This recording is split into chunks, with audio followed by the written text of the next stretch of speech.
siya ang first member ng PAPAPUN? The principle here is the double indicator system.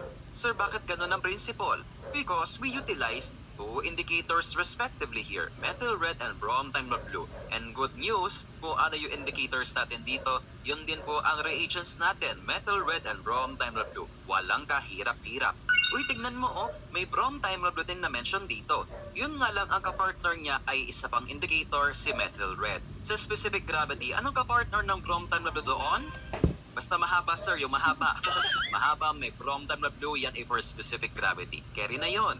Okay, tingin ka dito. Itong methyl red works at an acid pH. Kapag ang pH ay 4 to 6, it's around red to yellow. Tapos sa bandang alkaline naman nagwo-work ang bromine blue at pH 6 to 9, it turns yellow to blue. Ayan. Kapag naging color blue na yan, ibig sabihin nun alkaline na ang pH nito.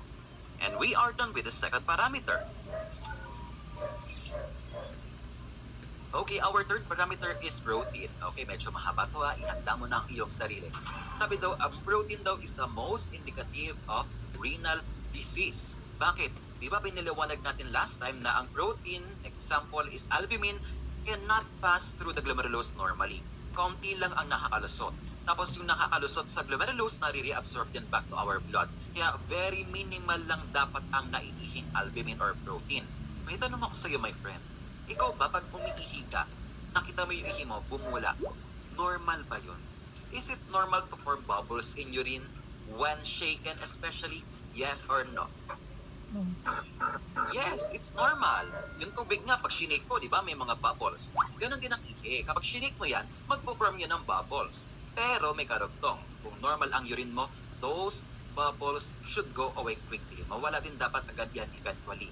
But, if those bubbles do not disappear anymore, kagaya po nito, ayan ang daming bubbles. Yan ay sign na meron kang proteinuria or protein sa urine. Yes, ganyan yung picture niyan. At highlightan ang white foam, lumabas ng board exam ko dati. Ano daw po yung significance ng presence ng white foam sa urine? Ano daw yon? Walang iba pang di, protein. Okay, in my board exam sa choices, albumin ang nakalagay. Okay, one more thing to remember here is yung normal protein sa urine. It's less than 150 milligrams per day. Konti lang yan, milligrams lang po yan. Meron pa rin tayong iniihing protein, yung mga smaller proteins and other globulins as well. Example, yung TAM or small protein, normal protein yan sa urine. Kapag umiihi tayo ng mataas na amount ng protein, ang tawag doon ay proteinuria. In your notes, nakalagay dyan po yung mga levels nito. Okay? Basahin na lang po natin to. Meron tayong tatlong categories ng proteinuria. In your clin chem, ma-encounter mo rin to. Aning tatlong categories? Nasa next page na tayo please for the categories. We have the pre-renal at saka post-renal. Okay, daanan ko lang po ng mabilis yung mga yan. First category is the pre-renal proteinuria.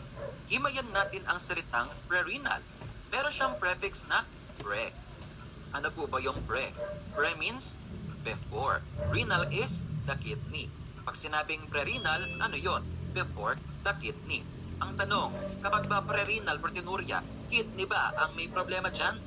Wala, hindi. Bakit? Kasi nga pre-renal, before the kidney ang problem.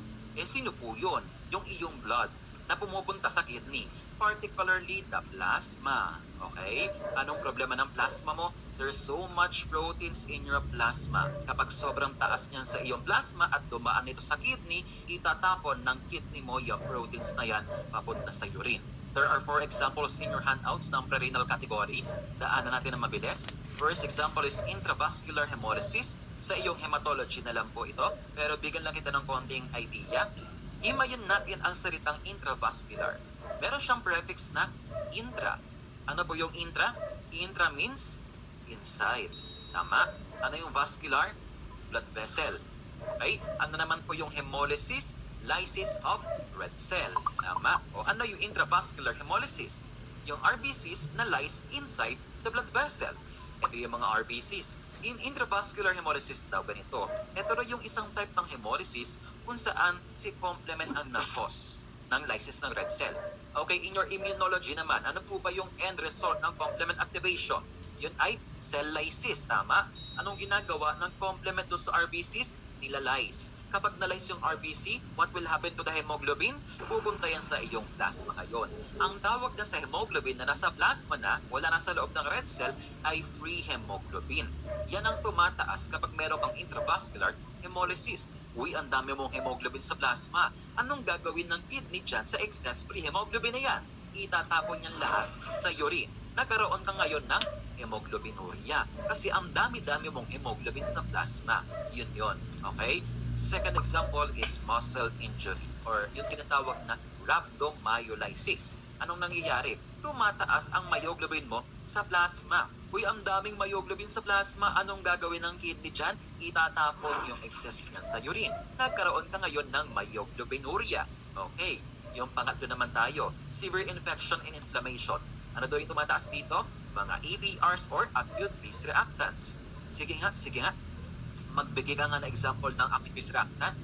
Alam ko na sa isip mo, CRP. Oh, ang galing ko, no?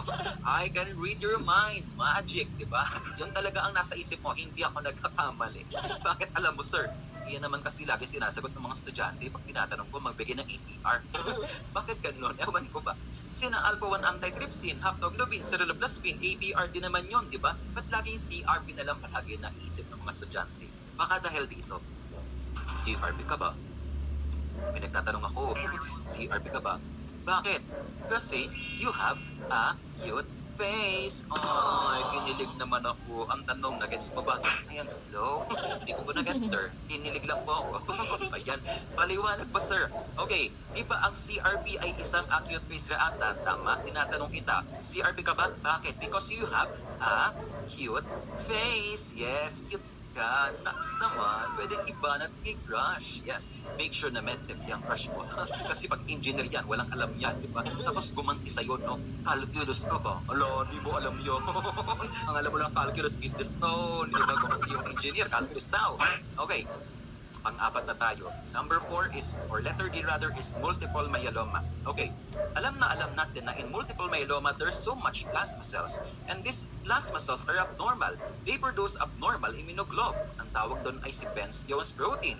Tumataas ang Bence-Jones protein dyan sa plasma at mag-a-appear ang Bence-Jones protein sa urine. At tandaan ang karakteristik ng Bence-Jones protein in urine. Urine that contains Bence-Jones protein will coagulate or precipitate at 40 to 60 degrees Celsius and clears at 100 degrees Celsius or boiling temperature.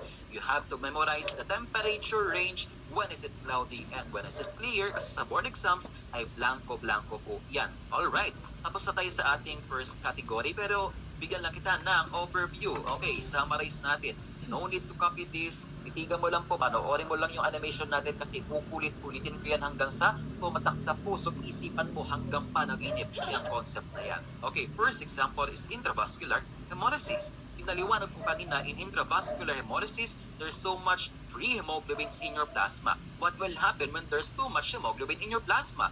Pupunta lahat yan sa kidney mo. Ang kidney na shock, nagulat. Anong sabi niya? Hey, this is too much. I cannot process them all. I cannot reabsorb them all. Englishero ang kidney mo, beshi. Anong ginawa ng kidneys? The kidneys reabsorb some of these hemoglobins. Uy, may excess. Anong gagawin sa sobra? Itatapon yan sa urine. Nagkaroon ka ngayon ng hemoglobin sa urine. Anong tawag doon? Hemoglobinuria. Ano ang urine appearance dyan? Clear red or cloudy red? It's clear red. Huwag kalilimutan. Second example is rhabdomyolysis or yung muscle destruction. Ano ang tumataas dito in rhabdomyolysis? Myoglobin. What will happen when there's too much myoglobin in your plasma? Pumunta lahat sa kidney. Ang kidney na shock, nagulat. Anong ginawa? Ni-reabsorb yung konti. Okay? Tapos may excess. Anong ginawa sa sobra? Tinapon yan sa urine. Nagkaroon ka ngayon ng myoglobinuria. Ano ang appearance ng urine in myoglobinuria? Clear red, cloudy red? Clear red pa din. Although may pagka-reddish brown ito, clear red pa rin yan.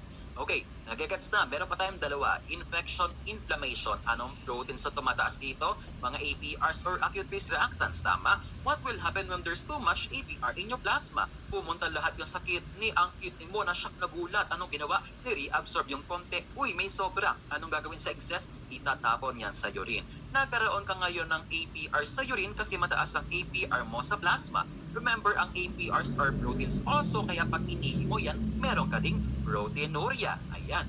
Hoy, wala po tayong term na active phase reactanturia ha. Walang ganon. Beshi, nag-invento ka. Okay, pang-apat is multiple myeloma. Anong protein ang tumataas dito? Benz-Jones protein. What will happen when there's too much Benz-Jones protein in your plasma? Pumunta lahat yan sa kidney. Ang kidney na shock, nagulat. Anong ginawa? Ni-reabsorb yung konti. Yes, kahit abnormal po yan, nare-reabsorb pa rin yan ng kidney. Uy, may excess dito na Benz-Jones. Anong gagawin sa excess? Itatapon yan sa urine. Nagkaroon ka ngayon ng Benz-Jones proteinuria kasi ang taas ng Benz-Jones protein mo sa plasma. And remember the characteristics. O sa dami ng sinabi ko, tandaan mo ang concept ng prerenal proteinuria. Sa prerenal proteinuria, umiihi ka ng protein kasi sobra-sobra ang protein sa iyong plasma. Diba pag sobra-sobra, itatapon yung excess sa urine. Okay? Although there are some exceptions. Okay? Actually, kanina pa lang binabanggit ko na yan ang paulit-ulit kapag tumaas sa blood, mag-appear yan sa urine. Pare-pares lang po yan. Iba-iba lang ang pinag-uusapan natin. Dito, protein. Kanina ay general, yung Swagyu. Alright, ikakat po na natin ang lecture natin kasi kanina pa kayong 7:30 nandito. Magla-lunch na tayo ng maaga pero ang resume natin ay maaga din, around 12:45. Ayan. So, mag-lunch muna kayo, mag-rest, I rest, and see you later.